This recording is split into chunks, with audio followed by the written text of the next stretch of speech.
Hello everyone, welcome to Tara IAS. Think IAS, think Tara, and I welcome you all to the Hindu analysis for 10th of February 2025. So let's have an analysis of important articles from today's newspapers. Okay, so before that, కొత్తగా చూస్తున్న వాళ్ళు subscribe చేసుకోండి and click the notification bell icon and మొత్తం video చూసిన తర్వాత so please press that big fat like button if you liked the video. Okay, so with this note, let's start the video. So let us understand the first topic. Keeping a watch on the growing arc of violence అని చెప్పేసి ఒక article రావడం జరిగింది. So basically ఇది మనం GS2 point of వ్యూలో governance international relations లో మనం లింక్ చేసుకోవచ్చు. Okay, India and its neighbourhood relations, bilateral and regional and global groupings, effect of policies and politics of developed country on developing countries and on India's interest, and also important international institutions, agencies, forums. ఈ particular topics లో మనము link చేసుకోవచ్చు. So the modern global security landscape is witnessing an unprecedented confluence of geopolitical turmoil, asymmetric warfare and the digital transformation of terrorism. అంటే ఇప్పుడు ప్రస్తుతం మన global security landscape ఏదైతే ఉంటుందో సో ఇదేంటంటే it is witnessing what and all. First ఒకటి geopolitical turmoils చూస్తున్నాం. So various states లో there are lot of geopolitical issues that are going on. So that is the first issue that we're looking at. Second issue is asymmetric warfare. Warfare అనేది కూడా ఒక symmetrical గా లేదు. Okay, it is uneven, it is asymmetric. And also digital transformation అనేది కూడా చూస్తున్నాం. So basically terrorism ఏదైతే ఉంటుందో it has taken a digital forms ద్వారా టెర్రరిజం అనేది ప్రమోట్ అవుతుంది. So lot of things were seen as part of a global security. Okay, modern global security law. So for example, if you look at the conflicts in Ukraine, Gaza and West Africa, so this has intensified while international institutions like United Nations Security Councils ganivandi, ICJ, International Court of Justice, ivi entante these became ineffective lot of times recent past lo, and ICC kuda it has become ineffective lot of times. Okay, so this particular article is highlighting the emergence of a decentralized technology driven form of a terrorism. So ఒకటి decentralisation మీద focus చేస్తున్నాం. Next technology driven form of terrorism మీద కూడా మనం focus చేస్తున్నాం ఈ ఆర్టికల్లో. So this raises fundamental questions about adequacy of traditional security frameworks. Okay, so traditional security frameworks అనేవి ఎంతవరకు మనకు ఉపయోగపడతాయి అనేది కూడా మనము will decode. Okay, let's see. The unraveling of the post-1945 global order. So what are the key observations that the author has made? Post-World War II లో the post-World War II stability is under severe stress. So మనకు మెయిన్గా nation states అనేవి emerge అయ్యాయి. There are increasing tendency of the nation states. Okay, unilateral actions మీద ఎక్కువగా focus చేస్తూ వచ్చాం post world war II. Okay, so దీనివల్ల ఏమైంది, multilateral institutions and multilateral diplomacy మీద మన ఐడియాలజీస్, మన కల్చర్, మన సర్కమ్స్టాన్సెస్ అవన్నీ ఏంటంటే these are only the unilateral actions that are going on. International norms such as state sovereignty, human rights ఇవేవైతే ఉన్నాయో చాలా సెలెక్టివ్ గా అప్లై చేస్తున్నాం అనమాట. దీనివల్ల గ్లోబల్ మోరల్ కన్సెన్సస్ కూడా ఎరోడ్ అవుతూ వచ్చింది. The wanton killing of civilians in active conflict zones without significant global intervention signals a collapse of global governance mechanisms. అంటే ఏంటి, కలెక్టివ్ యాక్షన్స్ తో కూడా global leaders are not coming up. So always they are thinking about unilateral actions, unilateral goals, unilateral objectives. Okay, so what are the structural failures ఏమేమి జరుగుతున్నాయి? For example geopolitical fragmentation అనేది జరుగుతుంది. Multi polarity world ఏదైతే ఉంటుందో the return of multipolarity has created power vacuums. Okay, so exploited by the state and non state actors. Lot of times ఏంటంటే state and non state actors అనేవి dominate చేస్తున్నాయి, which is leading to geopolitical fragmentation. Proxy wars అనేవి చూస్తున్నాం. So these kind of proxy wars are blurring the lines between the conventional warfare and also the terrorism. So conventional గా the traditional warfare, the traditional security measures కి, terrorism కి against గా మనం తీసుకొచ్చే security measures కి మధ్యలో ఉన్న line కూడా బ్లర్ అయిపోతుంది అనమాట. Okay, so next one is weakening of international institutions. For example, UNSC's paralysis on key issues like Ukraine, Gaza conflicts. వీటి మీద యాక్షన్స్ అనేవి ప్రాపర్ టైం కి తీసుకోవట్లేదు యుఎన్ఎస్సి లాంటి bodies. Okay, because of the policy paralysis of UNSC. So this is leading to the global security architecture failure అనమాట.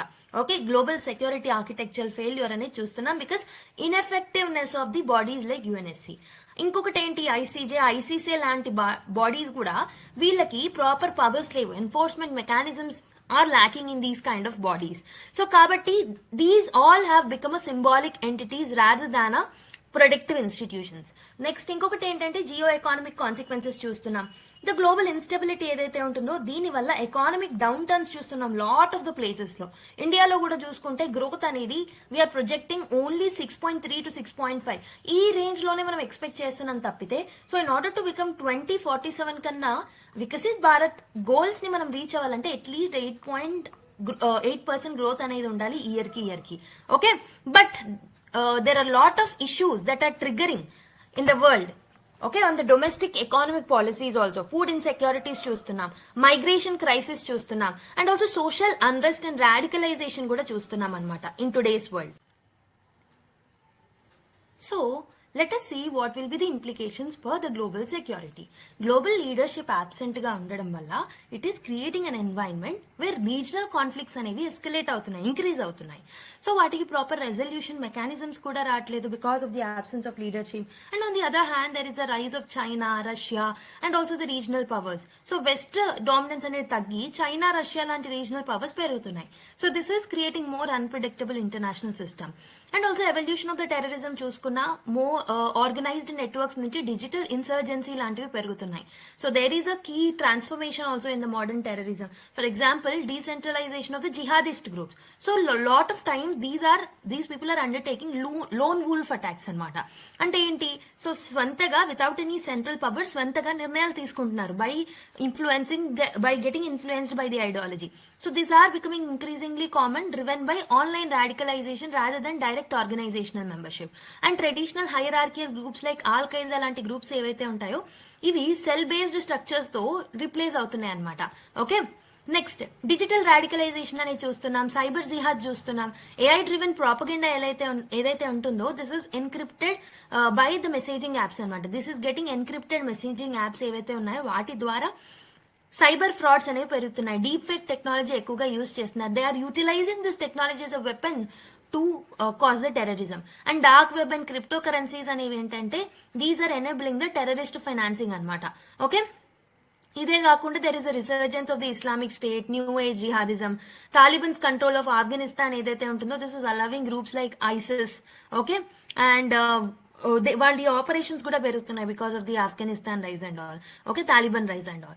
Foreign fighters, online sympathisers are continuing to sustain the ideological movement. Next ఇంకేం చూస్తున్నామంటే weaponisation of the emerging technologies, AI generated misinformation, autonomous drone warfare ఏవైతే ఉన్నాయో these are becoming new tools in the modern terrorism. Cyber attacks పెరుగుతున్నాయి mainly on the critical infrastructure.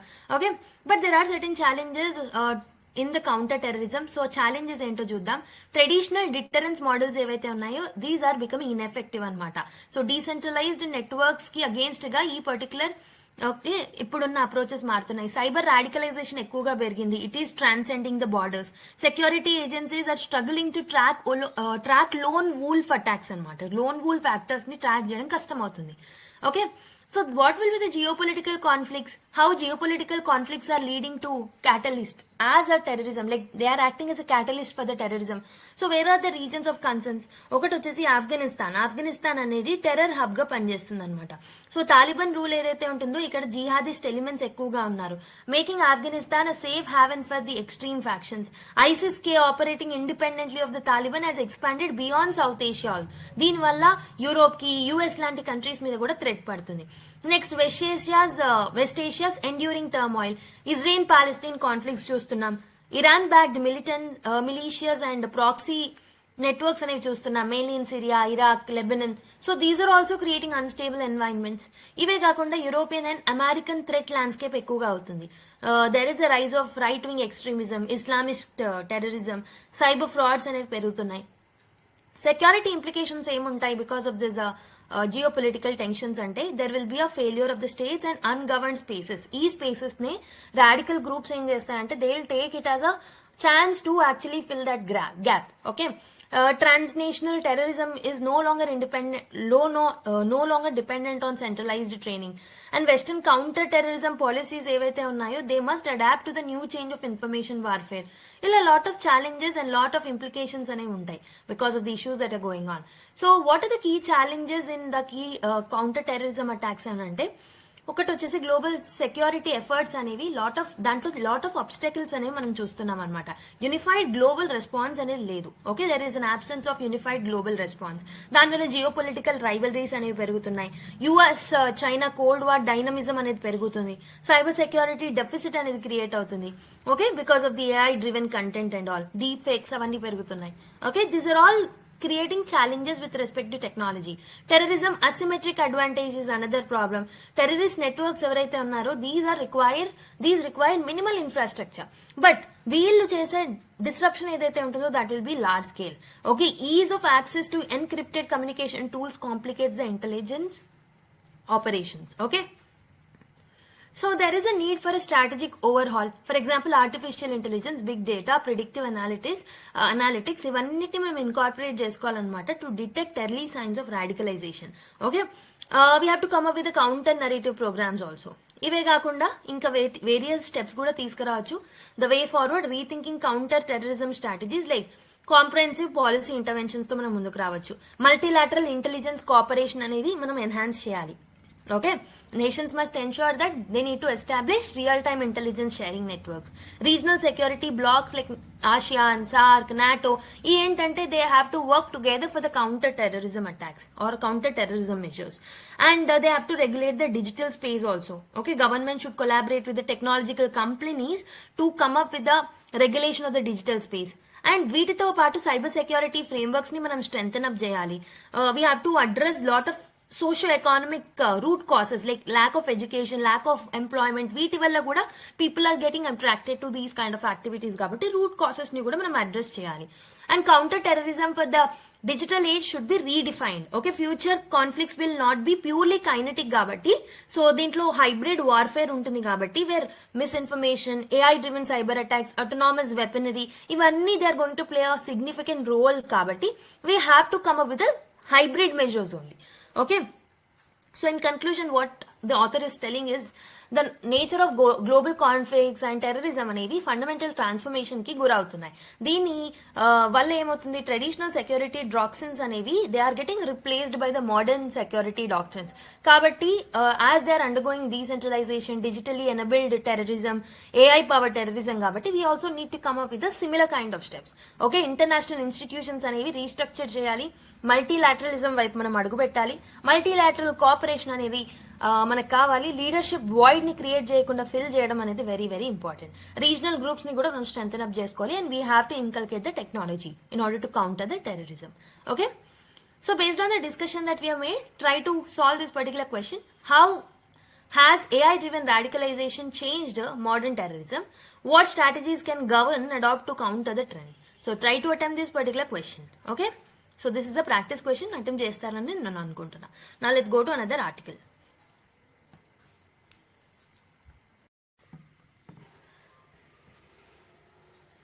So now let's go to another article. కొన్ని budget insights కి సంబంధించిన articles చూద్దాం. A gift horse teeth అని చెప్పేసి ఒక ఆర్టికల్ రావడం జరిగింది. How has a budget allocated funds for urban development అని ఇంకో ఆర్టికల్ వచ్చింది. అండ్ ఇదే కాకుండా what is the budget offer railways, ఇలా డిఫరెంట్ ఆర్టికల్స్ రావడం జరిగింది. So we have inculcated all of them together. Okay, so the union budget 2025-2026 presents a significant capital expenditure push as we have seen in the budget class. Okay, if you haven't watched it, please kindly watch it. Okay, in order to have a clear understanding of the whole budget. So we are focusing on railway modernization, scientific research, urban infrastructure, వీటన్నిటి మీద కూడా బాగా focus చేస్తున్నాం. Recent గా తీసుకొచ్చిన budget ని చూస్తే మనకు అర్థమవుతుంది. సో ఈ బడ్జెట్ ఏదైతే ఉంటుందో this is showing that there is a commitment given by the government towards the physical infrastructure. But lot of concerns అలానే ఉన్నాయి. సో ఫర్ ఎగ్జాంపుల్ బడ్జెట్ లో అలొకేట్ చేసిన ఫండ్స్ ని అండర్ యూటిలైజ్ చేసుకుంటున్నాం lot of times. Okay, social equity అనేది కూడా మనం achieve చేయలేకపోతున్నాం. ఎంప్లాయ్మెంట్ జనరేషన్ ప్రాబ్లమ్స్ ఉంటున్నాయి. ఓకే, ఎగ్జిక్యూషన్ ఎఫిషియన్సీ కూడా ప్రాపర్ గా ఉండట్లేదు అనమాట. సో ఇలా లాట్ ఆఫ్ కన్సర్న్స్ అనేవి ఉన్నాయన్నమాట, despite of we allocating lot of amount are lot of finance for the budget. So if you look at the critical evaluation as given in the article, so as said in the article, the critical evaluation is first thing ఏంటంటే lot of capital intensive projects మీద మనము tilt అవుతున్నాం కానీ but we are not focusing on something called as employment generation and also the sustainability. వీటి మీద focus చేయట్లేదు. We are rather focusing only on the projects, not on sustainability and employment. Okay, so this is the first drawback. Next one is inconsistent fund utilisation. Fund utilisation కూడా under utilisation చూస్తున్నాం. If you look at the revised estimates of the last year budget, so you can actually see how the fund is misutilized or underutilized. So this is raising concerns over the efficiency. Okay, and also private investments మీద ఎక్కువగా focus చేస్తున్నాం. Okay, so however మనం historical గా చూసుకున్నా, so if you look at the history also private investments అనేవి they are significantly lower than what we expect. కాబట్టి that will create a problem again. Okay, and also local governance mechanisms కి కూడా మనం ఎక్కువగా support చేయట్లేదు. For example panchayat raj institutions అలాంటి వాటికి ఎక్కువగా ఫండింగ్ ని మనం ప్రయారిటైజ్ చేయలేదు. Okay, so this analysis explores the policy priorities, challenges and strategic recommendations to ensure that the fiscal planning translates into tangible and inclusive development outcomes. అంటే ఏంటంటే, so basic గా మనకి ఈ ఆర్టికల్లో వన్ ఆఫ్ ది ఆర్టికల్స్ లో ఏం mention చేస్తున్నారనంటే, so this article is telling that lot of issues ఉన్నాయి. despite of we contributing a lot to the capital expenditure, there are a lot of issues, but ఈ issues ని మనం solve చేస్తే we can achieve the broader goal of inclusive development అని చెప్తున్నారు అనమాట. Okay, so if you look at the urban development infrastructure growth without social equity, so as per the articles total budget allocation ఎంత చేసాము, 96,770 crores ని మనము allocate చేయడం జరిగింది అనమాట for urban development. It means that last year తో compare చేస్తే there is a 17% increase for the budget allocation for the urban development. Okay, and if you look at the revised estimates అంటే ఏంటి? So there is a difference between revised estimates and budget estimates. So budget estimates అంటే ఏంటంటే, okay, రియాలిటీకి రాకముందు, for example if మీరు first rank తెచ్చుకుంటారు అని మీ parents expect చేస్తారు, this is the budget estimate. Okay, for example me parents second rank వస్తుంది మీకు అని ఎక్స్పెక్ట్ చేశాను అనుకోండి, this is the budget estimate. Once exam అయిపోయిన తర్వాత మనకు ఫైనల్ రిజల్ట్ వస్తుంది చూడండి, అది రివైజ్డ్ ఎస్టిమేట్స్. సో ఇందులో మీరు ఫస్ట్ ర్యాంక్ తెచ్చుకున్నారు. ఓకే, బట్ ఇక్కడ ఏమవుతుంది, బడ్జెట్ ఎస్టిమేట్స్ ఎంత పెట్టాము, 96,777 crores. Okay, so total budget allocated, but we have only spent 63,669.93 crores. అంటే మనం అనుకున్న దానికన్నా చాలా తక్కువగా స్పెండ్ చేసాం. If you look at the revised estimates data, అంటే ఏంటి, 22% అండర్ యూటిలైజేషన్ అనేది జరిగిందనమాట. Okay, next direct transfers to urban local bodies declining. Funds decline from 26,653 crores నుంచి 26,158 crores కి తగ్గిపోవడం జరిగిందనమాట. అంటే ఏంటి, అర్బన్ లోకల్ బాడీస్ యొక్క అటానమీ అనేది లిమిట్ అవుతుంది and forcing them to raise revenues through higher local taxes. So urban local bodies వాళ్ళ పన్ను చేసుకోవడానికి ట్యాక్సెస్ ఎక్కువగా రాకపోతే what they do, they increase the local taxes. ఆ బర్డన్ అంతా ఎవరికి షిఫ్ట్ అవుతుంది, it is getting shifted to the people. Right. Next, metro rail expansion over comprehensive urban mobility. So budget for mass rapid transmit systems ఏదైతే ఉంటుందో and metro projects ఏదైతే ఉంటుందో ఇది 46% కి ఇంక్రీజ్ అయ్యడం జరిగిందనమాట. అంటే ఆల్మోస్ట్ 24,691 crores ని మనం అలొకేట్ చేస్తున్నాం for the mass rapid transit system. Okay, urban challenge fund almost 10,000 crores ని ఇంట్రడ్యూస్ చేశాము with an ambitious 1 lakh crore target for the urban development. So ఇదేంటంటే half of this particular fund will be so as per the article there are some concerns and there are some gaps. ఒకటి వచ్చేసి capital intensive projects మీద ఎక్కువగా focus చేస్తున్నాం. దీనికన్నా ఎక్కువగా we're not focusing on sustainable urban growth, affordable housing, employment generation. వీటి మీద మనం ఫోకస్ పెట్టకుండా ఓన్లీ క్యాపిటల్ ఇంటెన్సివ్ ప్రాజెక్ట్స్ మీద మనం ఎక్కువగా ఫోకస్ చేస్తున్నాం. ఓకే, సో ఇంకొకటి ఏంటంటే urban sprawl and infrastructure led displacement remain unaddressed. So because of the infrastructure development definitely there will be a shift in the people. Okay, shift in the location of the people. It means displacement అనేది జరుగుతుంది, but వీళ్ళకి ఎంతవరకు న్యాయం చేస్తున్నాం అనే విషయాన్ని address చేయలేదు budget లో. Financial stress on urban local bodies, as I have already told you, GST అనేది it has replacing octroi, that is local bodies have lost crucial revenue source అనమాట ఆక్ట్రాయ్ ని రిప్లేస్ చేయడం వల్ల. అండ్ ఆల్సో ఫైనాన్షియల్ డెవల్యూషన్ కూడా urban local bodies కి proper గా జరగట్లేదు. They are often delaying on taxing the local people more. Okay, burdening the urban citizens. And the next one is unrealistic private investment assumption. Okay, so the expectation that 50% of the urban redevelopment ఏదైతే ఉంటుందో private sources నుంచి వస్తాయని expect చేసాం, but ఇది over optimistic గా అయిపోయింది because private sector నుంచి మనం ఎక్స్పెక్ట్ చేసినంత ఫండ్స్ అనేవి రాలేవు. So past initiatives such as smart cities mission కానివ్వండి, these saw peak or weak private participation. So దీనివల్ల it raises doubts about the feasibility of these programmes.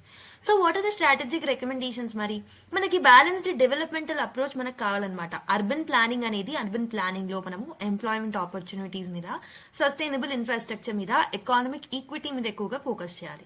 Okay, and also low income housing మీద, urban residence మీద, and green initiatives models మీద కూడా మనము focus చేయాల్సిన అవసరం అయితే ఉంది. And we have to strengthen the local governance. So higher direct financial devolution to urban local bodies ఏంటంటే, సో సిటీస్ ని ఎంపవర్ చేస్తుంది, వాళ్ళు ఎఫెక్టివ్ డెవలప్మెంట్ ప్రోగ్రామ్స్ తో వాళ్ళు ముందుకు రావచ్చు. And also efficient fund utilisation and accountability అనేది కూడా మనం ఇంట్రడ్యూస్ చేయాల్సిన అవసరం అయితే ఉంది. And also urban mobility plan తో మనం ముందుకు రావాలి. సో మెట్రో సెంట్రిక్ డెవలప్మెంట్ తో కాకుండా we have to focus on investments on multi modal transport including bus rapid transit, okay, pedestrian infrastructure, last mile connectivity, వీటి మీద కూడా ఫోకస్ చేయాలి in order to have the inclusive growth. Okay, next railways గురించి కూడా one of the articles లో మనం చూసాము.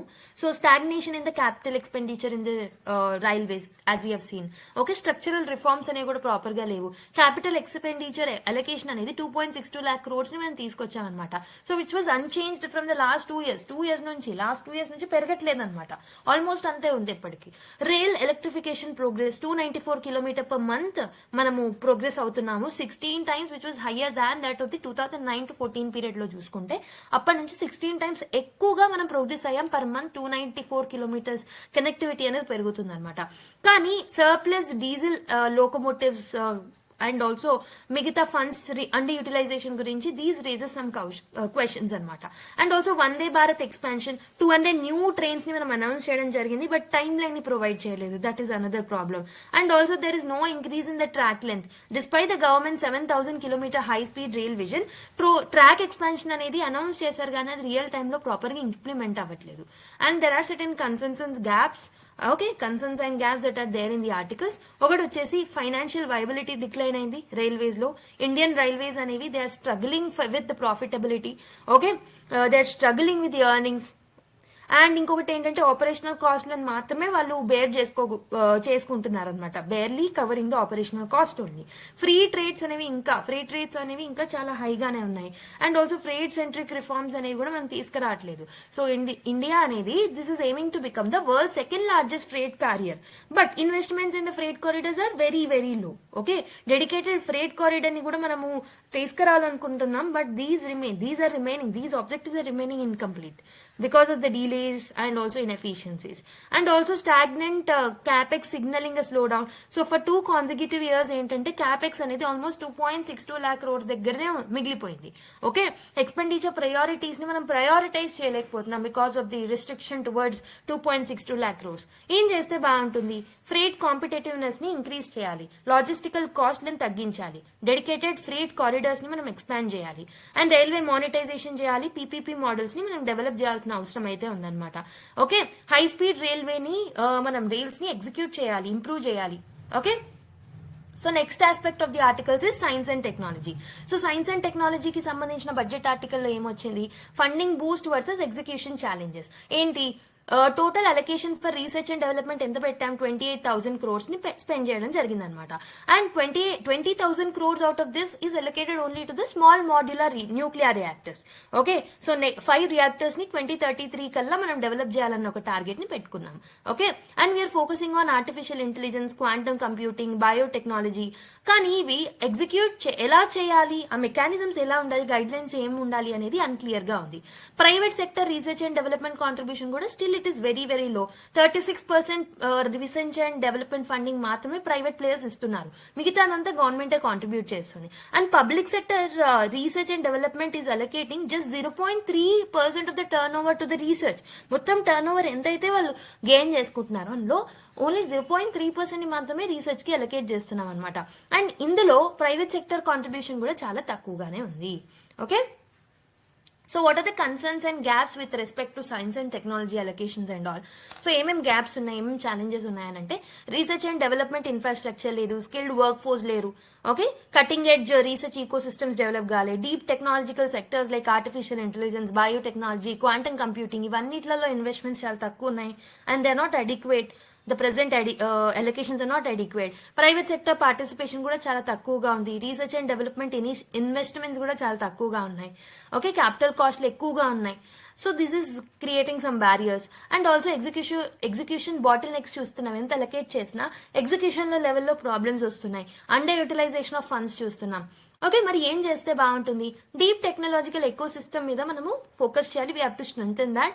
AI supercomputing hubs ని developing, we have to develop the semiconductor labs, quantum research centre, public private collaboration ని పెంచాలి. And we have to create a national research and development framework. Okay, so mid sized firms and startups మీద ఎక్కువగా funding చేయాల్సిన అవసరం అయితే ఉందన్నమాట. Executive mechanisms ని కూడా ప్రాపర్ గా తీసుకురావాలి. We have to execute whatever we are taking up. Okay, so what are the key takeaways from all of these articles అంటే క్యాపిటల్ ఇంటెన్సివ్ ఫోకస్ అనేది ఎక్కువగా ఉంది without focusing on the social equity measures, social equality measures. And also funds under utilize అవుతున్నాయి. Allocated budgets ని కూడా proper గా utilise చేయట్లేదు. Private investments మీద ఎక్కువగా ఫోకస్ చేస్తున్నాం. And also there is a need for the holistic executive oriented policies అనమాట. Execution proper గా ఉండేలాగా మనం పాలసీస్ తీసుకురావాల్సిన అవసరం అయితే ఉంది. All of these articles are mostly focusing on these key areas అనమాట. ఓకే, ఆల్మోస్ట్ ఈ ఆర్టికల్స్ యొక్క important relevance for the exam point of వ్యూలో చూసాము. Okay, now let's go to another article.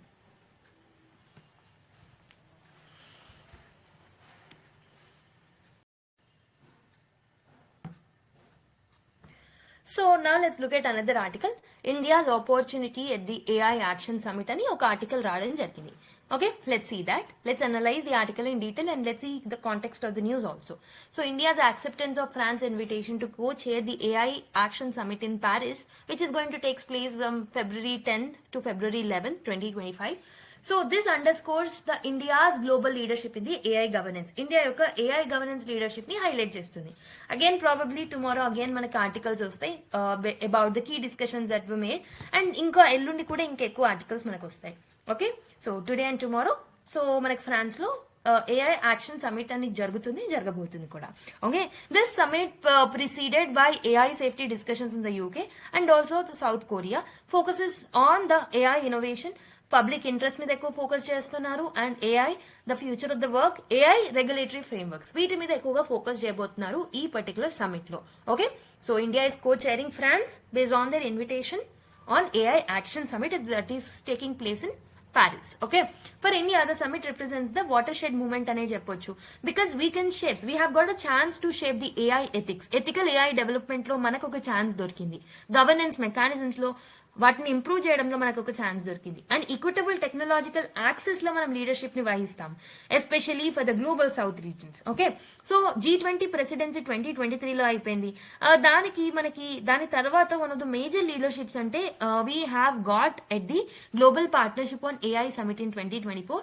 So that we have already seen. India is well positioned in the artificial intelligence అని దీని ద్వారా మనకి reflect అవుతుంది. So based on the this particular context ఇక్కడ author ఏం చేశారంటే here the writer is focusing on how well India is positioned in the artificial intelligence sectors. So దీని వల్ల we can bridge the AI divide. Okay, developed countries కి developing countries కి మధ్యలో ఉన్న ఆ డివైడ్ ని మనము ఓకే ఫుల్ఫిల్ చేయొచ్చు అనమాట. We have to narrow them at. Okay, narrow it. We have to advocate on democratized access to the AI infrastructure, mainly to the global south countries. Okay, shape AI risk governance frameworks. So socio-economic realities ni align chestu manam frameworks ni develop cheyali. And we have to leverage artificial intelligence for inclusive economic growth. Okay, we have to inculcate artificial intelligence in the productive sectors like healthcare, agriculture, digital education, etc. so that people will come out of the poverty because of the accessibility of all of this, right? ఇంకేంటి, and we can position our self as a global AI innovation hub. అంటే మనం ethical AI practices ని inculcate చేసుకోవచ్చు అనమాట. So with our economic aspirations. Okay, the analysis drives in to the India strategic imperatives, the challenges of AI governance and policy road map. So ఇక్కడ మనకి ఈ ఆర్టికల్లో challenges ఏమేమి ఉన్నాయి, so what is the strategic imperatives for India and what should be the policy road map, అంటే ఏం ఉండాలనేది కూడా ఇందులో మనకు మెన్షన్ చేయడం జరిగింది. So first one, the global AI landscape and India's positioning. So evolution of the global AI governance. So ఏంటంటే AI governance అనేది చాలా ఫ్రాగ్మెంటెడ్ గా ఉండేది along the geopolitical lines. So distinct models అనేవి ఎమర్జ్ అయితే వచ్చాయి. For example European union AI act ని తీసుకొచ్చింది 2023లో. ఏంటంటే they have made a risk categorisation, strict regulations ని తీసుకురావడం జరిగింది. యుఎస్ అప్రోచ్ ఎలా ఉంటుంది ఆర్టిఫిషియల్ ఇంటెలిజెన్స్ కంటే, market driven AI innovation models ని యుఎస్ డెవలప్ చేయడం జరిగింది. And China's AI regulation model, so that was a state controlled approach అనమాట. They wanted to integrate artificial intelligence with national security and surveillance frameworks. ఇలా fragmented approaches ఉన్నాయి throughout the nations. Okay, India అనేది middle path అనమాట. We are not going too deep or too liberal గా ఉండట్లేదు, too many regulations కూడా తీసుకురావట్లేదు. We are following the Buddha's path, middle path. Okay, we are advocating on responsible AI innovation while emphasizing on ethical safeguards also. Okay, so key AI summits మీరు చూసుకుంటే and India's contributions మీరు చూసుకుంటే, Bletchley park యూకేలో మనకి AI summit అనేది జరిగింది. So this was addressing the risk of the frontier AI models మీద, వాటి వల్ల వచ్చే రిస్క్ల మీద అక్కడ ఎక్కువగా డిస్కస్ చేయడం జరిగింది. నెక్స్ట్ సియాల్ సౌత్ కొరియాలో ఏఐ మీటింగ్ 2024లో. సో అక్కడ మన ఇండియా యొక్క స్టాండ్ ఏంటంటే, we have expanded our focus to AI risk mitigation frameworks. Okay, GPA 2024 డిసెంబర్లో మనం పార్టిసిపేట్ చేశాము గ్లోబల్ పార్ట్నర్షిప్ ఆన్ ఏఐలో. And the countries have prioritise the equitable AI access and public interest AI infrastructure. Okay, so public interest అంటే education, social sectors మీద, ఎడ్యుకేషన్లో, హెల్త్లో ఇలా contribution అనమాట ఏఐకి. ఓకే, సో బ్లెచ్లీ పార్క్ లో ఫ్రాంటియర్ ఏఐ మోడల్స్ యొక్క రిస్క్లను చూస్తే, సియాల్ ఏఐ సమిట్ లో more focus was on mitigation frameworks, AI risk mitigation frameworks. Global partnership on ఏఐలో we are more focusing on equitable AI access and public AI infrastructure. Okay, so ఆ 3 names గుర్తుపెట్టుకోండి. Whenever you are writing AI related answers, you need to quote at least 2 of them. Okay, Paris AI summit 2025లో ఇప్పుడు it is going to B కో-చైర్డ్ by India కదా, Paris లో జరిగేది ఈ రోజు and రేపు. సో మన ఎజెండా అనేది it is expected to focus on the global south, AI regulatory frameworks for the global south, AI driven digital inclusion మీద మనం ఫోకస్ చేయబోతున్నాం for the developing economies, and ethical and economic impact of generative AI models మీద కూడా మనం focus చేయబోతున్నాం. So ethical impact ఏముంటుంది, okay, economic impact ఏముంటుంది అనేది కూడా మనం ఫోకస్ చేయబోతున్నాం. అంటే రెగ్యులేషన్స్ మీద, ఎథికల్ ఏఐ మీద, and also AI driven digital inclusion మీద మనం ఫోకస్ చేయబోతున్నాం. Mainly we are focusing on inclusivity and global south. Okay, next India strategic priorities in the AI action summit. So India యొక్క 3 core strategies ఏమేమి ఉంటాయంటే, ఒకటి వచ్చేసి democratizing the AI infrastructure and resources. అంటే ఏంటి, ఆ రిసోర్సెస్ ఏవైతే ఉన్నాయో that should be equally applicable to everyone. Okay, be it the western country or the global south nation. Okay, the AI landscape is dominated by the handful of the tech giants as of now. ఎక్కువ మట్టుకు AI resources అనేవి ఎక్కువగా tech Giants చేతులలో ఉన్నాయన్నమాట. Okay, so దీనివల్ల monopoly అనేది create అవుతుంది. So India will focus on equitable access to AI computational resources. For example GPUs, semi conductors, global cloud computing platforms, వీటన్నిటి రిసోర్సెస్, ఇవన్నీ రిసోర్సెస్ అన్ని they have to B sharing towards the global south nations also. Equitable access మీద మనం focus చేస్తాము. And ఇంకొకటి ఏంటంటే, AI infrastructure decentralisation మీద మనం ఫోకస్ చేస్తున్నాం. Okay, we need to reduce the dependence on the western dominated AI ecosystems. Okay, next India యొక్క domestic AI infrastructure push ఏముంది, మరి ఇండియాలో మనం ఏమేమి తీసుకొచ్చాం, what are the steps that we have bought. So common computing facilities ని develop చేసాం. Okay, almost we are investing 18,600 plus GPUs ఏవైతే ఉంటాయో, గ్రాఫిక్ ప్రాసెసింగ్ యూనిట్స్ ని మనము ఇన్వెస్ట్ చేసాము to support AI startups and public interest AI projects మీద focus చేస్తున్నాము. And we are aiming to reduce reliance on big technology controlled AI training resources. Okay, AI compute subsidies కూడా మీద కూడా మనం focus చేస్తున్నాం. So government funded AI infrastructure for MSMEs, research institutions, public sector AI initiatives, వీటన్నిటి మీద కూడా మనం focus చేస్తున్నాం. And also we are expanding open source AI ecosystem అనమాట. Okay, India need to advocate for global AI knowledge sharing to counter the dominance of the closed proprietary AI models. Okay, so వీటన్నిటి మీద మనం focus చేయబోతున్నాం. So we are domestic గా ఇవన్నీ కూడా develop చేసాం ప్రస్తుతం మనము. ఓకే, సో ఆర్టికల్లో కొన్ని పాలసీ రికమెండేషన్స్ ని కూడా ఇచ్చారు. ఏఐ ఇన్ఫ్రాస్ట్రక్చర్ ఫండింగ్ ని స్ట్రెంథెన్ చేయాలి అని, and also AI inclusion mandate ని డెవలప్ చేయాలి in public digital infrastructure, and you have to push for open source AI collaboration at the global level. Okay, So now let's contextualize the AI risk for the global south. AI risk varies significantly between the global north and the global south. So India must highlight cultural and linguistic bias in the AI models అనమాట. Okay, AI models ఏవైతే ఉన్నాయో these are predominantly trained on the western data sets తోనే అవి train అయి ఉన్నాయి. కాబట్టి cultural ఈరోజన్ అనేది ఎక్కువగా చూస్తున్నాము with respect to the non western countries. Example large language models ఏవైతే ఉన్నాయో చాట్ జీపీటీ లాంటివి ఇండిక్ లాంగ్వేజెస్ ని యాక్సెసిబుల్ గా చేసుకోవడంలో చాలా స్ట్రగుల్స్ ని ఫేస్ చేస్తుంటాయి. ఒకసారి తెలుగులో మాట్లాడి చూడండి చాట్ జీపీటీలో, you'll find it difficult to understand the words. ఎందుకు? Large language models are mostly prioritising the western data sets కాబట్టి. ఓకే, కాబట్టి లింగ్విస్టిక్ బయాస్ ని తగ్గించడం అనేది one should be focusing on. Okay, AI's impact on economic and labour markets. So developing economies ఏవైతే ఉన్నాయో these are highly vulnerable to the job losses. So basic గా automation జరిగితే ఎక్కువగా ఇంపాక్ట్ అనేది డెవలపింగ్ ఎకానమీస్ లో ఎంప్లాయ్మెంట్ మీద పడుతుంది అనమాట. అన్లైక్ ది అడ్వాన్స్డ్ ఎకానమీస్, అక్కడ ఏంటంటే సోషల్ సేఫ్టీ అనేది స్ట్రాంగర్ గా ఉంటాయి. సో అక్కడ ఎలాంటి ప్రాబ్లం అనేది ఉండదు. సో కాబట్టి we have to focus on job creation through AI adoption rather than workforce displacement మీద. Next, AI induced cyber security and disinformation risk. So the rise of deep fake technology, AI generated misinformation ఏదైతే ఉంటుందో, so this is the national security threat కాబట్టి electoral integrity మీద, digital governance మీద, information authenticity మీద కూడా impact పడుతుంది. కాబట్టి we have to come up with the proper cyber security measures. Okay, so what are the policy measures or recommendations that are given in the articles అంటే AI risk అబ్జర్వేటరీని establish చేయమని చెప్పేసి చెప్తున్నారు అనమాట.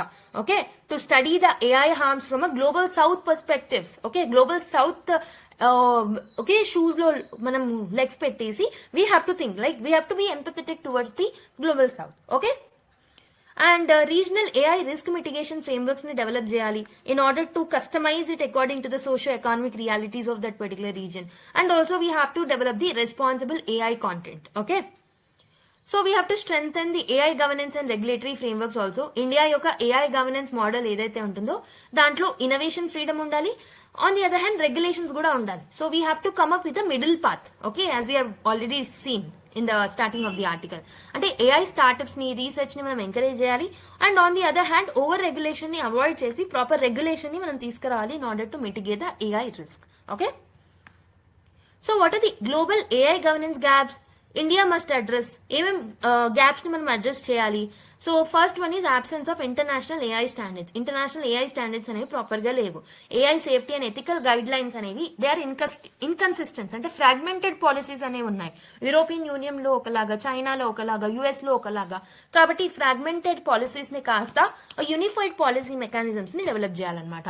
Okay, global AI certification mechanisms ని India promote చేయాల్సిన అవసరం అయితే ఉంది in order to have the ఇంటర్ఆపరబిలిటీ.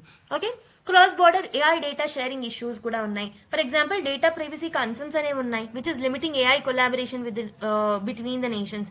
So కాబట్టి మనం ఏంటంటే we need to propose a global AI data exchange framework అనమాట for the responsible AI training, data sharing. And also AI regulation కూడా ప్రాపర్ గా లేదు. So AI in health care, defence, finance వీటిలో proper గా లేదనమాట. Stringent ethical and safety frameworks అనేవి ఉన్నాయి, వాటిని కొంచెం ఈజ్ చేయాల్సిన అవసరం అయితే ఉందన్నమాట. పాలసీ రికమెండేషన్స్ ఏంటి దీంట్లో అంటే global AI regulatory advisory council ని డెవలప్ చేయాలి. అంటే G20 అండ్ GPAI లీడర్షిప్ లో మనం ఆల్రెడీ తీసుకొచ్చాం, దాన్ని ప్రాపర్ గా ఇంప్లిమెంట్ చేయాలి. ఫ్లెక్సిబుల్ ఏఐ స్టాండర్డ్స్ ని మనం డెవలప్ చేయాలి. Okay, so and also responsible AI ని మనం ప్రమోట్ చేయాలి. గ్లోబల్ రిస్క్ రెస్పాజిటరీ అనేది మనం డెవలప్ చేయాలి which documents the AI induced harms and best practices across the globe ఏమేమి ఉన్నాయో వాటన్నిటిని డాక్యుమెంట్ చేసుకొని we have to adapt which is required for the Indian point of view. Okay, మరి India యొక్క long term AI strategy ఎలా ఉండాలి?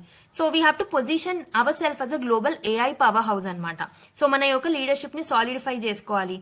Okay, proper policies ని implement చేసేలా చూసుకోవాలి. ఇంక్లూజివిటీ మీద and inclusivity in the resources మీద, టెక్నాలజీ డీసెంట్రలైజేషన్ మీద, వీటన్నిటి మీద మనం ఫోకస్ చేయాలి. And mainly the global south countries మీద. Okay, AI driven economic growth మీద ఇన్వెస్ట్ చేయాలి India. Mainly key industries like agriculture, health care, smart manufacturing, GPU production వీటి మీద మనం ఫోకస్ చేయాలి. AI powered rural digital transformation ని మనం తీసుకురావాలి. అర్బన్ రూరల్ టెక్నాలజికల్ డివైడ్స్ ని మనము నారో అప్ చేయాలన్నమాట. ఏఐ ఎనేబుల్డ్ ఆంటర్ప్రెన్యూర్షిప్ మీద కూడా మనం ఫోకస్ చేయాలి. ఏఐ రీసెర్చ్ అండ్ ఇన్నోవేషన్ మీద ఎక్కువగా ఫోకస్ చేయాలి and we have to invest more on research and development. Okay, so MIT, media lab and open AI ఇలాంటి వాటిని మనం ఎస్టాబ్లిష్ చేయడానికి ట్రై చేయాలన్నమాట. Academy, industry and government collaboration కూడా మనకి అవసరం ఉంటుంది and we have to develop the sovereign AI models. Okay, so diplomacy and strategic alliances చూసుకుంటే we have to strengthen AI partnership with European Union, Asian countries, BRICS and all. So regional లెవెల్లో కూడా frameworks ని మనం develop చేయాలి in consistent with the global frameworks. So neighboring countries and the regional groupings have to come together and implement the laws that they have promised in the global level. Okay, AI development assistance ని కూడా మనం expand చేయాల్సిన అవసరం అయితే ఉంది. Okay, so మరి ఈ particular India యొక్క రోల్ ఏదైతే ఉంటుందో, so how India's AI movement will be on the global stage. According to the author, India is co-chairing the Paris AI Summit Gabati. So this is a very important opportunity for India to shape the global AI narrative. So మనం AI infrastructure democratization మీద, okay, AI రిస్క్లను తగ్గించడానికి ethical AI మీద and AI governance discussions ఏవైతే ఉన్నాయి ఇవన్నీ equity, inclusivity, north south divide, rural urban divide and also AI innovation, వీటన్నిటి మీద మనం ఫోకస్ చేయాల్సిన అవసరం అయితే ఉంది. We have to utilise this particular opportunity and if India leverages this leadership definitely we can set AI policy agenda అనమాట. Global south కి ఒక పాలసీ అజెండాని మనం డెవలప్ చేయొచ్చు and India can become a key player in the global AI governance and మనము ఒక ethical, inclusive and responsible AI development లో leader గా ఎమర్జ్ అవ్వచ్చు అనమాట. We can position our self as an ethical AI development. Okay, ethical AI leader గా మనం position చేసుకోవచ్చు. So India leadership ఏదైతే ఉంటుందో ఎట్ ప్యారిస్ AI సమిట్ 2025 ఇది ఒక ఆపర్చునిటీకి మాత్రమే కాదు, సో ఇది ఒక డిఫైనింగ్ మూమెంట్ లాగా మనము అనుకోవచ్చు. సో దీంతో మనం AI యొక్క ఫ్యూచర్ ఆఫ్ ది వరల్డ్ ని మనము ఓకే సింప్లిఫై చేయొచ్చు అనమాట. Okay, we have to design the future of the AI in India. So this was about this article. So the lengthy article but comprehensive discussion. So I hope you have understood this article in detail. Okay. So once మనకి submits అయిపోయాక చాలా articles, ఒక 1 week వరకు articles వస్తూనే ఉంటాయి.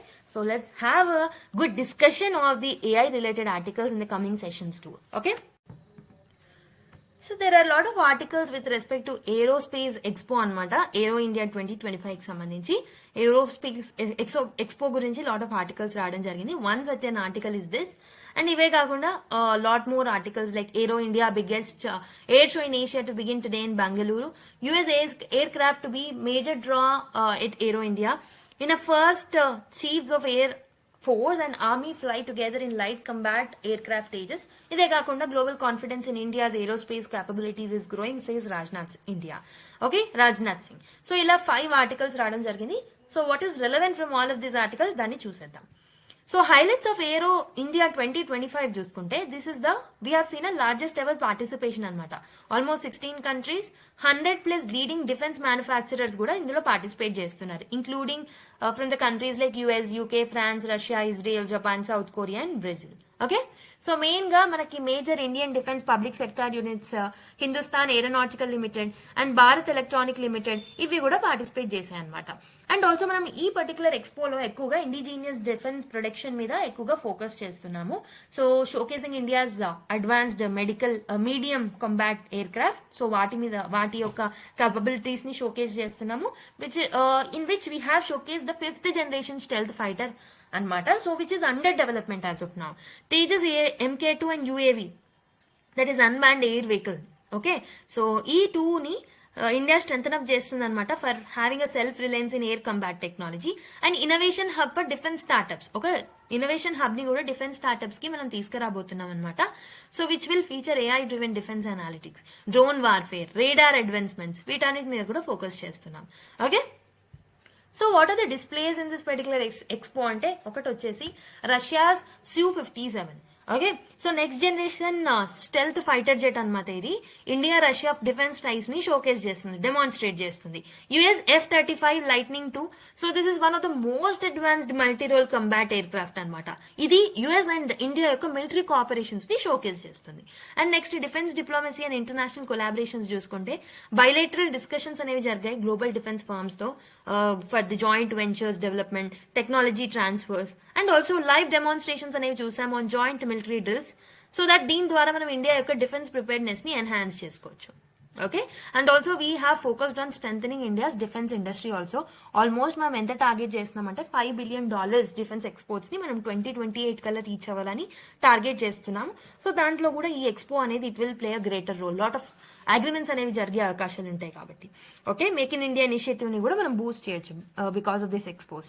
So what is the significance of Aero India 2025? What is its all about? Why it is significant for us? So India యొక్క aerospace industries ని మనము స్ట్రెంథన్ అప్ చేసుకోవచ్చు. So we can position our self, we can position India as a global hub అనమాట aerospace innovation లో, manufacturing లో. Okay and domestic defence startups ని కూడా production లో కూడా ఎంకరేజ్ చేస్తుంది. And even private sectors will show interest to participate. Okay so and also India capacity drone warfare లో, next generation avionics లో ఎలా ఉందో people will get to know. Okay and దీంతో పాటు డిఫెన్స్ ఎక్స్పోర్ట్స్ ని, సెల్ఫ్ రిలయన్స్ ని gain చేయొచ్చు అనమాట, బూస్ట్ చేయొచ్చు అనమాట. We can showcase our talents or capabilities in manufacturing indigenous fighter jets, defence systems. And we can promote India's transition from a major defence importer. ఇప్పటికైతే మనము ఎక్కువ import చేసుకుంటూ ఉంటాం కదా. So this will help in achieving atma nirbharta as an exporter. Okay and also మన యొక్క goal that is $25 billion in the defence production by 2028. ఈ goal ని కూడా మనం ఈజీగా అచీవ్ చేయొచ్చు. ఇదే కాకుండా జియో పొలిటికల్ అలయన్సెస్ ని స్ట్రెంథన్ అప్ చేసుకోవచ్చు with US, Russia, Israel, France ఇలాంటి కంట్రీస్ తో. Okay and also technology transfers కి, కో డెవలప్మెంట్ ప్రాజెక్ట్స్ ని ఈ పర్టికులర్ ఎక్స్పో అనేది ఫెసిలిటేట్ చేస్తుంది. That will also help us in reaching our goals of exports and also domestic production. And India role అనేది regional సెక్యూరిటీలో, గ్లోబల్ సెక్యూరిటీలో ఎన్హాన్స్ అవుతుంది. And it will drive innovation in the next generation warfare, stealth air craft లో, AI power defence system లో, cyber warfare లో, electronic warfare లో we can show our advancements. Okay we can establish India as a leader in AI driven military innovation and we can enhance national security and defense modernization. వీటి మీద కూడా మనం focus చేయొచ్చు. Okay ఏంటంటే Indian air force ఏదైతే ఉంటుందో it will come up with cutting age technological upgradations because of this expose. So that is where and also to achieve the Atmanirbhar Bharat vision. Okay this will help. So that is where this expo is going to help us in a multi-dimensional ways anamata. Okay so final takeaway from all these articles ఏంటంటే ఏరో India 2025 ఏదైతే ఉంటుందో ఇది ఒక మంచి moment, ఒక defining moment లాగా మనం చెప్పుకోవచ్చు అనమాట. To reach the aerospace ambitions like defence manufacturing hub గా రైజ్ అవ్వచ్చు. We can become a key player in global aerospace diplomacy and AI driven military advancements తో కూడా మనం ముందుకు రావచ్చు. Okay I hope you have understood these articles to.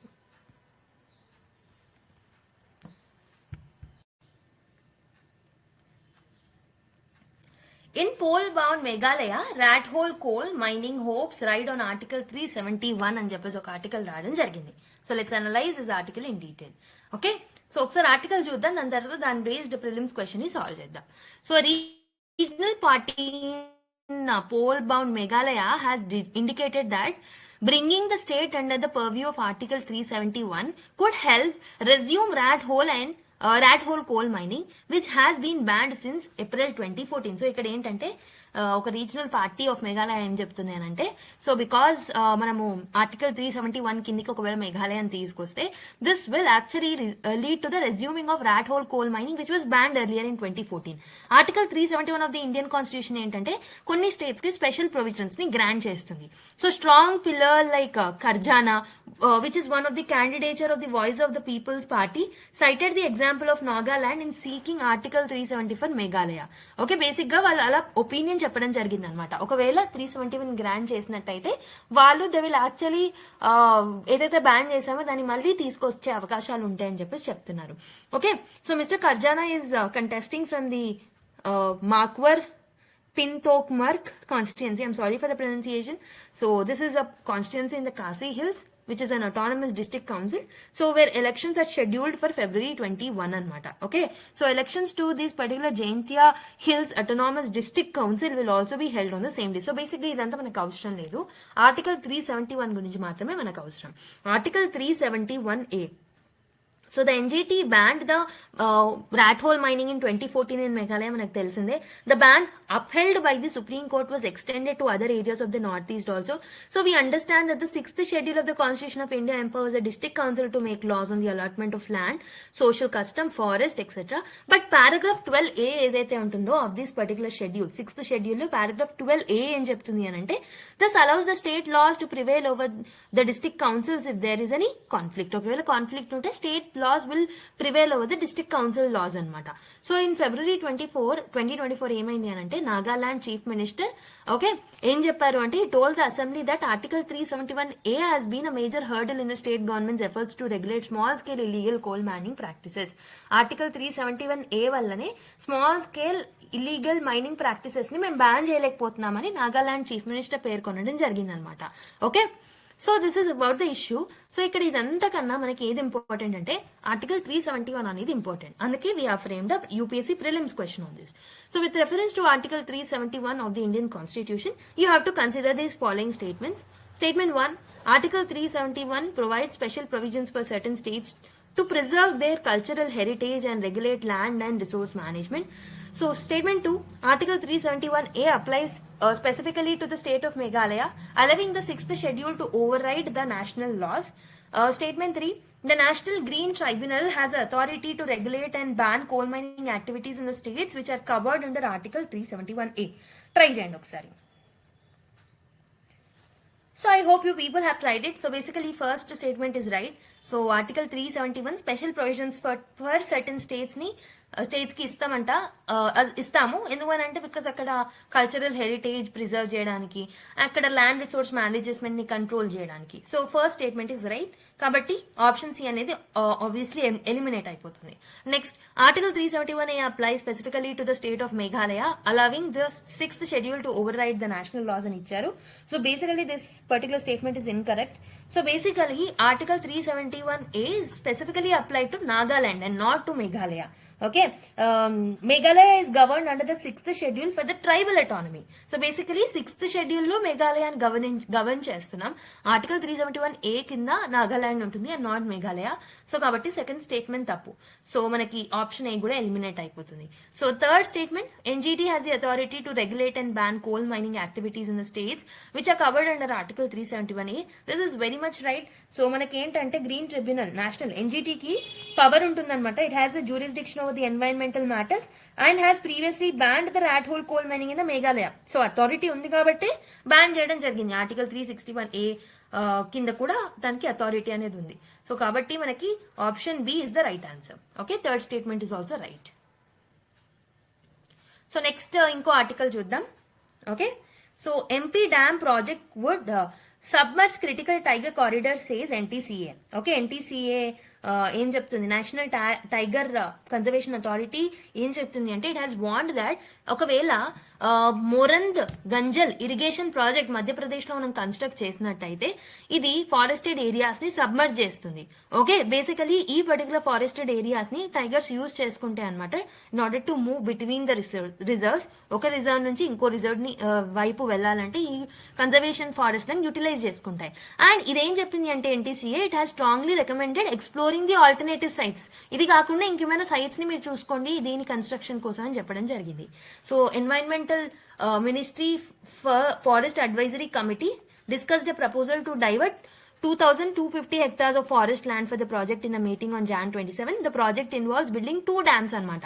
ఒకటి మొరంద్ dam, okay, ఇంకొకటి మొరంద్ river మీద, ఒకటి గంజాల్ రివర్ మీద. ఎందుకు అక్కడ హుషంగాబాద్, బీటల్, హార్దా, కందువా ఈ డిస్ట్రిక్ట్స్ లో అగ్రికల్చర్ ఇంప్రూవ్మెంట్ కోసం ఈ 2 డ్యామ్స్ ని కన్స్ట్రక్ట్ చేయబోతున్నారు. But this is going through a part of the area where ఆ ఫారెస్ట్ ఏరియా నుంచి రిజర్వ్స్ కనెక్ట్ అవుతాయి అనమాట. So that will create a threat to the tiger reserves and tiger man wild life conflicts అనేవి పెరిగే chances ఉంటాయి. And this may lead to the destruction of the tigers also. Okay, so remember this. Next, Byron quits as Manipur CM after meeting Shah. So basically civil liability for nuclear damage act గురించి దీంట్లో mention చేస్తుంది. Let's see the news context first. So give me a second. So I think now it is visible, this article. Manipur Chief Minister N. Biren Singh stepped down from the post following a meeting with the Union Home Minister Amit Shah. So బేసిక్గా Manipur CM Bayern Singh గారు ఆ post నుంచి తప్పుకోవడం జరిగిందనమాట after meeting with Amit Shah home minister on Sunday. Mister Singh who was summoned by the national capital by mister Shah tendered his resignation to Governor Ajay Kumar Bhalla soon after reaching the Imphal. The governor accepted the resignation and asked him to continue in the office till alternate arrangements are made.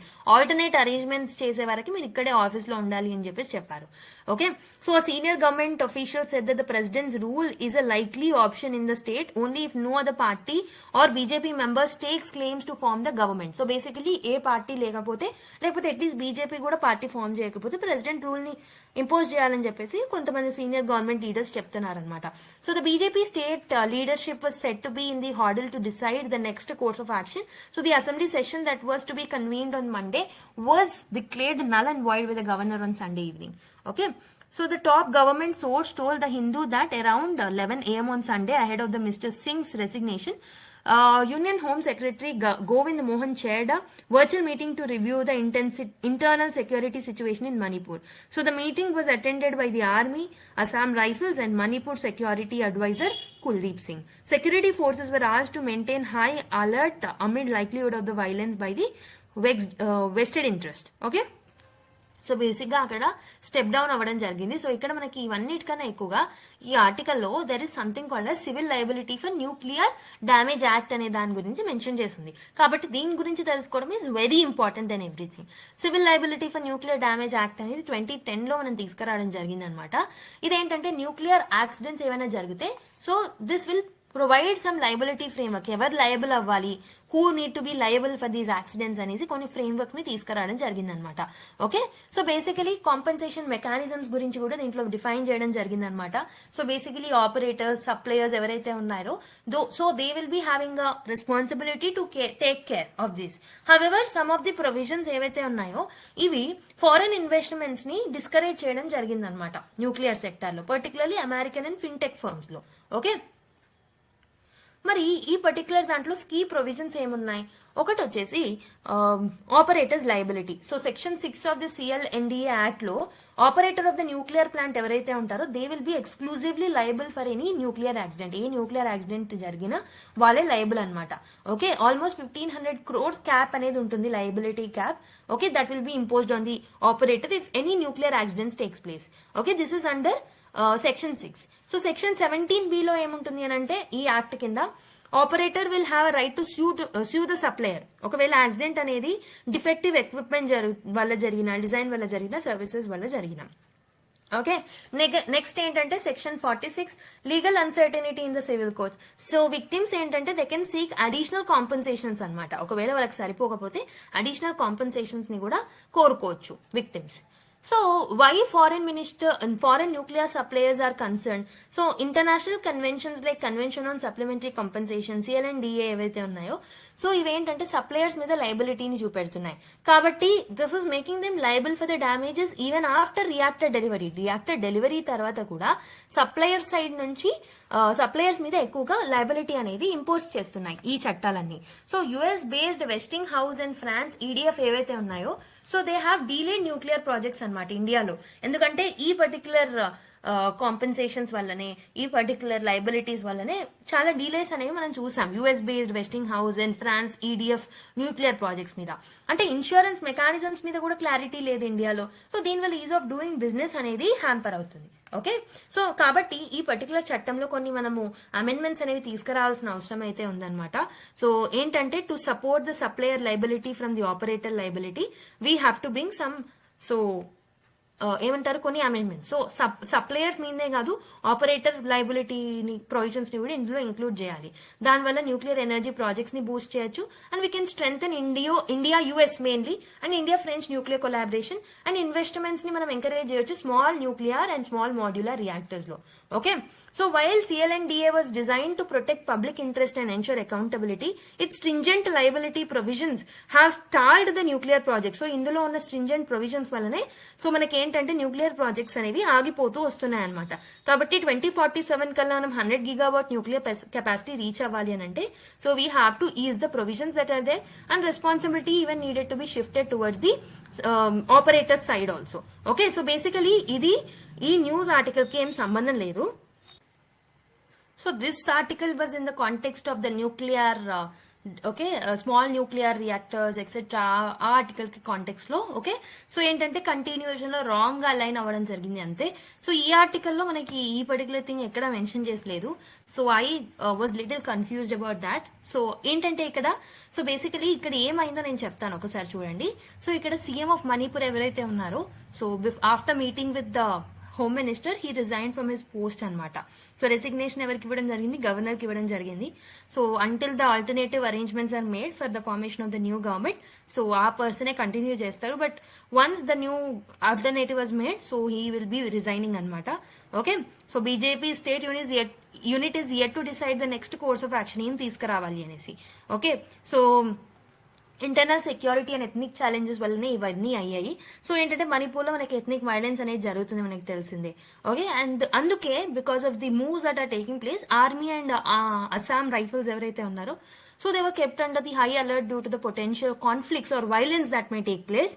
Okay, Manipur ఏంటంటే ethnic clashes ని చూస్తూనే ఉంది Meitei and also Kuki communities మధ్యలో since May 2023. ఏంటంటే ఆ context లో జరిగిన incidents base చేసుకొని అక్కడ జరిగిన వైలెన్స్ బేస్ చేసుకొని ఆల్మోస్ట్ 60,000 పీపుల్ అనే వాళ్ళు డిస్ప్లేస్ అవ్వడం జరిగింది because of the ongoing violence. And supreme court కూడా రీసెంట్ గా ఆర్డర్ ఇవ్వడం జరిగింది February 4th రోజు ఏంటంటే to verify the video footage related to the violent incidents that are taking place. So కాబట్టి ఆ కాంటెక్స్ట్ లో ఇతను రిజైన్ చేయడం జరిగింది అనమాట. Okay, so if you look at the further background so ethnic conflicts అనేవి మనం చూస్తున్నాం మణిపూర్లో. ఏంటంటే Meitei community and also other communities that are there who are predominantly Hindus. So basically Meitei communities Hindu community అనమాట.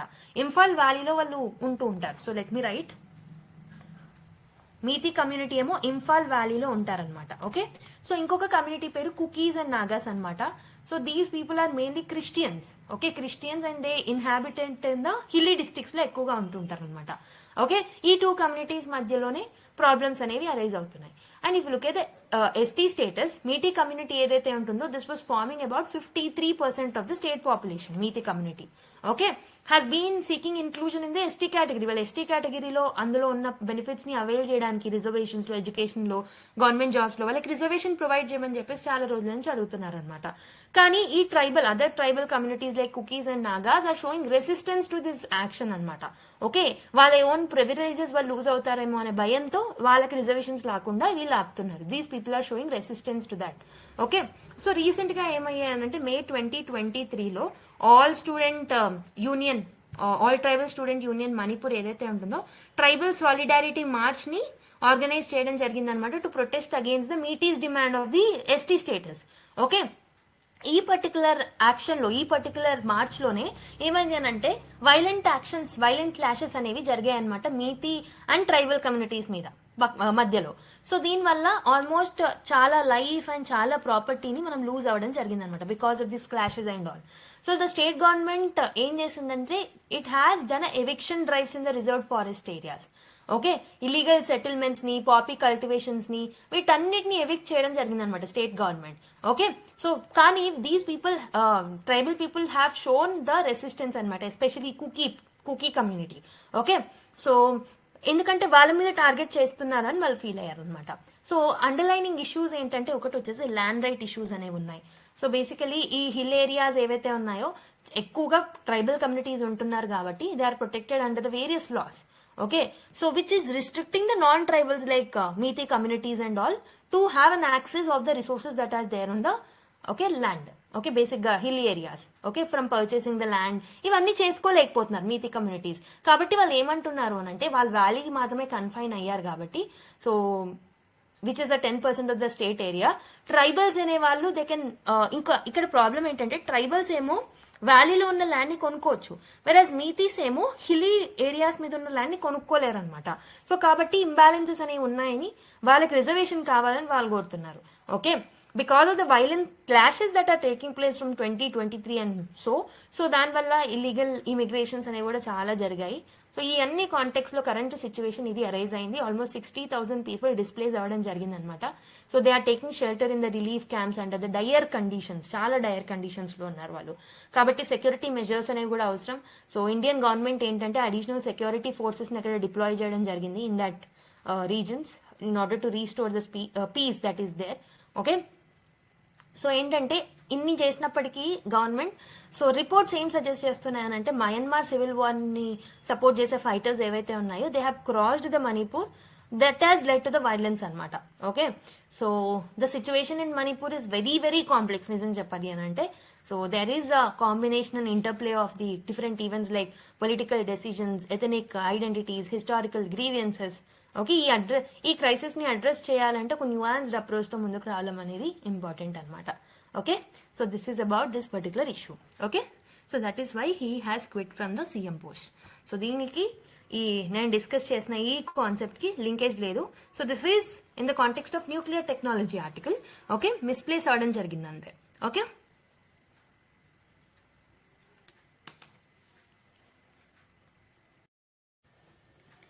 So next articles, Kandla aims to build 50 VLCCs year అని చెప్పేసి ఒక article రావడం జరిగింది. So first of all VLCCs ఏంటంటే VLCCs are very large crude carriers అనమాట. Okay, so what are VLCCs అంటే very large crude carriers. ఇవేం చేస్తాయి? So these are like massive oil tankers లా ఉంటాయి అనమాట. సో బేసికలీ క్రూడ్ ఆయిల్ ని bulk గా ట్రాన్స్పోర్ట్ చేయడానికి వీటిని యూజ్ చేస్తూ ఉంటారు. సో బేసికలీ వాటికి కెపాసిటీ ఎంత ఉంటుంది అంటే ఆల్మోస్ట్ 2 lakhs నుంచి 3,20,000 డెడ్ వెయిట్ టన్స్ వరకు అవి క్యారీ చేయగలుగుతాయి అనమాట. ఓకే, సో ఈ కాంటెక్స్ లో కాండ్లా ఏం ప్లాన్ చేస్తుంది, దట్ ఈస్ గుజరాత్ ఏం ప్లాన్ చేస్తుంది అని అంటే the major which is a major port in Gujarat. So this is aiming to build almost 50 VLCCs అనమాట పర్ ఇయర్. ఓకే, దీనివల్ల ఇండియా షిప్ బిల్డింగ్ ఇండస్ట్రీ అనేది స్ట్రెంథెన్ అవుతుంది and also foreign built ships మీద depend అవ్వకుండా ఉంటాం అనమాట. సో ఇది మన ఆత్మనిర్భర్ భారత్ కి ఇంపార్టెంట్, మెరిటైమ్ ట్రేడ్ కి, మెరిటైమ్ సెక్యూరిటీకి ఇంపార్టెంట్ అండ్ ఎంప్లాయ్మెంట్ జనరేషన్ కి అండ్ స్ట్రాటజిక్ ఇంపార్టెన్స్ లో కూడా ఇంపార్టెంటే. బట్ ప్రాబ్లం ఏంటంటే హై క్యాపిటల్ ఇన్వెస్ట్మెంట్ పడుతుంది, స్కిల్డ్ లేబర్ అవసరం ఉంటదన్నమాట. అడ్వాన్స్డ్ టెక్నాలజీని మనం డెవలప్ చేయాలి వీటిని యూజ్ చేయడానికి. అండ్ ఆల్సో గ్లోబల్ కాంపిటీషన్ కూడా ఎక్కువగా ఉందన్నమాట. Okay, like from China, south Korea and all, వీటి దగ్గర నుంచి ఎక్కువ కాంపిటీషన్ ఉంది. So to attract the private ship building from across the globe, Deen Dayal port authority in Gujarat is looking to lease. ఎంత lease తీసుకున్నారంటే 2,000 acres అనమాట కచ్ డిస్టిక్ లో. ఎందుకు? VLCCs ని డెవలప్ చేయడానికి. Okay, with almost 3.2 lakh dead weight tonnage. Okay, so ఒక్కొక్క capacity ఇంత ఉంటుంది అనమాట. So the 27,000 crore greenfield projects is expected to come up in Veera village near Tuna Tikra. SK Singh, chairman of DPA, which operates India's oldest major port at Kandla, told Business Line, we have already floated the expression of interest for auctioning 2,000 acres of Veera. So akkada 2,000 acres ni lease ki teesukodam jarugutundi to build these all. Okay, will give land on lease to an industry partner who has the capability for designing and constructing shipyards. While a private partner will build the shipyard, DPA will make available land 1.2 kilometer front on 30-year lease. So ఇదంతా మనకు అవసరం లేదు, more details are not required. VLCCs అంటే ఏంటి, ఎక్కడ develop చేస్తున్నారు, దాని యొక్క ఇంపార్టెన్స్ ఏంటి. Okay, so that will be very important. But there are some issues, అవన్నీ మనం చూసాం. Okay, simplified context and simplified explanation is more than enough for this article. Next, Trump Gaza plans fuels anti-American sentiment, derail Saudi-Israel relations అని ఒక article రావడం జరిగింది. So మనకు already తెలుసు Trump యొక్క గాజా ప్లాన్ గురించి. So Trump want to take away this Gaza and want to develop. Okay, he want to redevelop Gaza and remove over 2 million Palestinians from this particular reason. ఇది మనకు తెలిసిందే, he announced. Okay, ఇదేంటంటే global level లో back lash కి దారి తీసింది అనమాట. Arab world లో యాంగర్ అనేది క్రియేట్ అయింది because of this discussion or because of this okay announcement. Okay, so మరి ఇది Saudi and Israel relations normalisation మీద ఎఫెక్ట్ పడుతుంది అని చెప్పేసి ఇక్కడ మనకి ఆర్టికల్ రావడం జరిగింది అనమాట. So basically Saudi Arabia and Israel లాంటి కంట్రీస్ ఏంటంటే they are now normalising their relationships. Okay, so diplomatic ties ని స్ట్రెంథన్ అప్ చేయడానికి ట్రై చేస్తున్నారు. కానీ బట్ దిస్ పర్టికులర్ ప్లాన్ ఏదైతే ఉంటుందో by which is announced by Trump will block this particular process. ఈ normalisation process ని black చేస్తుంది అనమాట. ఓకే, ఒకవేళ సౌదీ అరేబియా అనేది ఈ కండిషన్ లో ఇజ్రాయెల్ ని యాక్సెప్ట్ చేస్తే it will face some domestic and regional opposition's అనమాట. రీజనల్ లెవెల్లో ఆపోజిషన్ ని ఫేస్ చేసే అవకాశాలు ఉంటాయి. ఓకే, అరబ్ వరల్డ్ ఏంటంటే ఈ ప్లాన్ ని ఒక అన్జస్ట్ ప్లాన్ గా, యాంటీ పాలస్తీనియన్ ప్లాన్ గా చూస్తున్నారనమాట. ఓకే, సో ఈ పర్టికులర్ కాంటెక్స్ లో ఈ టూ రిలేషన్స్ అనేవి దెబ్బతినే ఛాన్సెస్ ఉంటాయి. మన సౌదీ అరేబియా యొక్క పొజిషన్ ఏంటంటే, so Saudi Arabia is the largest oil exporter అనమాట. సో ప్రస్తుతం and home to Islam's holiest sites also. Okay, ఇదేంటంటే దాని యొక్క డిప్లొమసీని అండ్ రీజనల్ స్టెబిలిటీని రెండింటిని మేనేజ్ చేయాల్సిన అవసరం అయితే ఉందన్నమాట. ఓకే, సో ఈ పర్టికులర్ ప్లాన్ వల్ల సౌదీ బార్డర్స్ లో ఎక్కువగా ఇన్స్టెబిలిటీ క్రియేట్ అయ్యే ఛాన్సెస్ ఉంటాయి.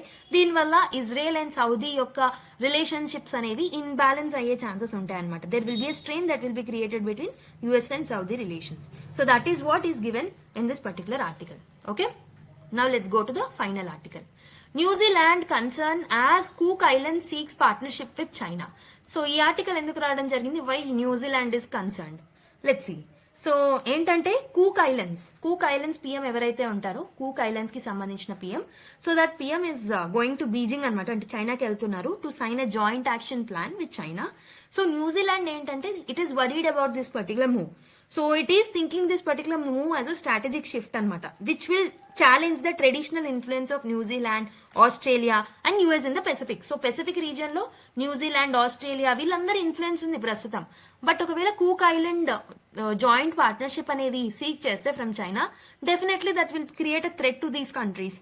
Okay, so why New Zealand is concerned అంటే, సో న్యూజిలాండ్ ని కన్సల్ట్ అవ్వలేదన్నమాట కూక్ ఐలాండ్స్ వాళ్ళు before consulting the China. That is one problem.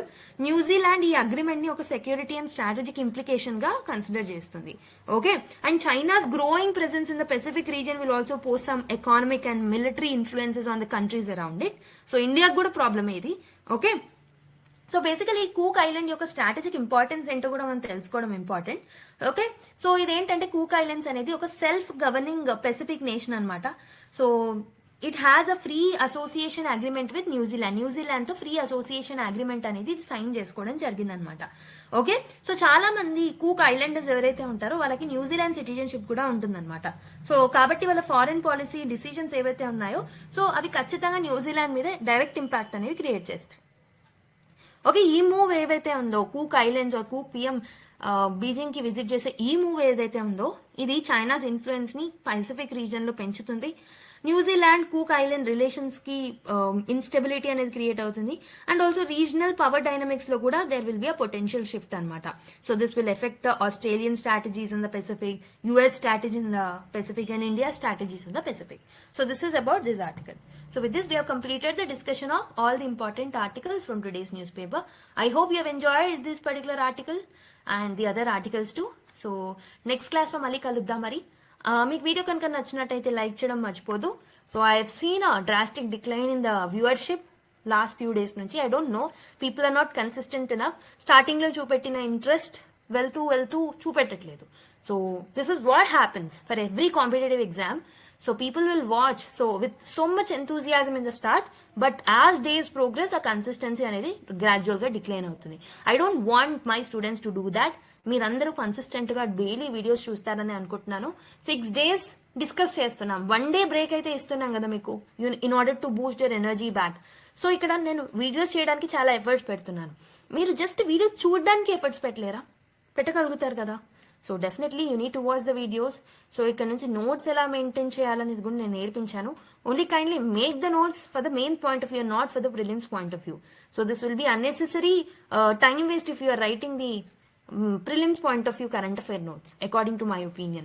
So rather than rely on any good magazines, okay, monthly magazines, okay, త్వరలో మనం కూడా తీసుకొద్దాం.